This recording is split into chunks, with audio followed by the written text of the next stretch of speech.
In poetry, when you talk about form, you're talking about how the poem is shaped on the page. That's made up by 4 parts: line breaks, stanzas, rhythm, and end rhyme. If you look at a piece of prose, it's paragraphs.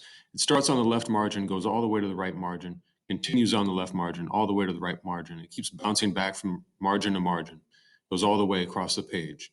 In poetry, you see that it starts on the left margin, but then it goes partway across the page, and the author has chosen to hit enter here and put what we call a line break between this line and the next one.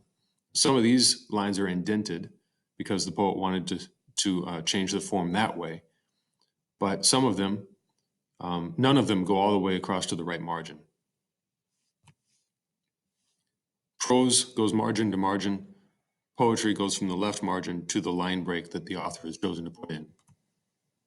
There are 2 types of line breaks. One is called an end stop. A stop is a British word for period. So here's a period.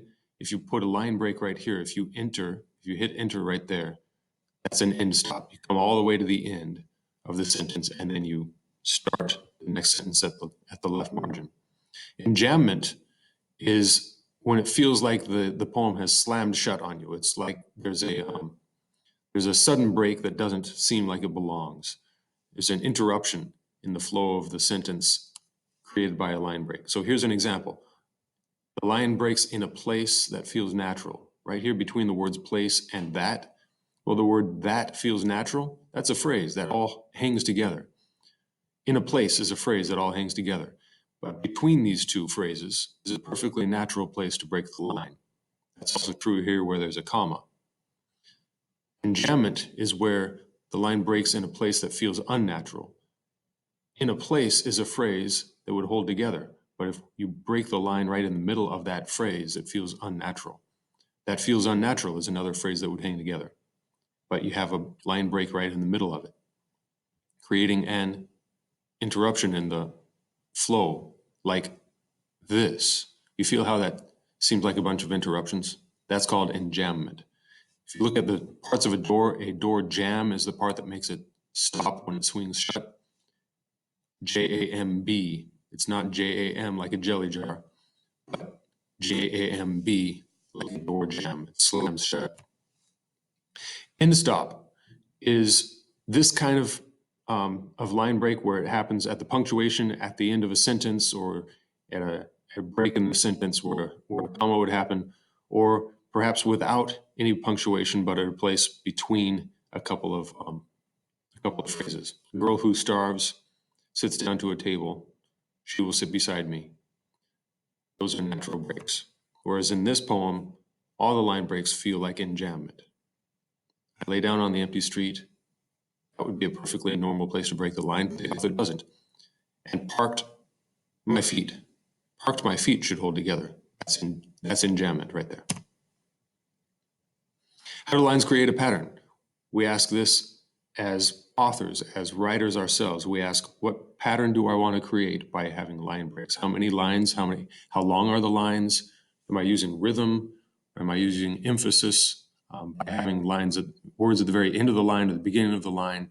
And am I choosing enjambment or end stop? What influence does that have on the reader's experience? Those are things to consider in lines. In poetry, form also includes rhythm. Rhythm is the pattern of stressed and unstressed syllables in lines of poetry. So, for example, this line has rhythm and can rhyme, and so can this, so give them time. It's a cheesy rhyme. It's a bouncing rhythm. It goes back and forth between stressed and unstressed syllables. Da, da, da, da, da, da, da. Down here, in this line, there isn't much of a rhythm, and it definitely doesn't match this line, so it better not rhyme. So there is no rhyme there. There isn't a really consistent rhythm. Look at how this is unstressed, stressed, stressed, unstressed, stressed, unstressed, stressed, unstressed, unstressed, stressed, unstressed. It's totally without any rhythm at all. There's no predictable pattern like there is here. It goes stressed, unstressed, unstressed, stressed, unstressed, stressed, unstressed, stressed, back and forth between the 2 kinds. End rhyme is probably the most familiar kind of device in all of poetry. This is rhyming, don't you think? It makes me want to draw with ink. This line doesn't rhyme with those, so turn around and touch your ear. I thought you thought I was going to say nose right there, didn't you? Because it sounded like I was going to rhyme. So here's another look at the same poem. This has 3 stanzas visible to us on this part of the poem right here. Stanzas are, as you can see, clusters of lines that hold together. This has a 2-line stanza, and then a 1-line stanza, and then a 3-line stanza. Each one is a little bit different in shape, in length of lines, and the number of lines in the stanza. A stanza is just a group of lines. Stanzas can create patterns based on the number of lines, the number of stanzas in the whole poem, the length of the lines, the length of the stanzas, how they're shaped, and whether there's rhythm or rhyme creating those patterns. So now it's time for a quiz. Your job is to go to the term that matches the definition. The 4 terms you have to choose from are line, stanza, rhythm, and end rhyme. So for number 1, stanza is a group of whats? Go to that term.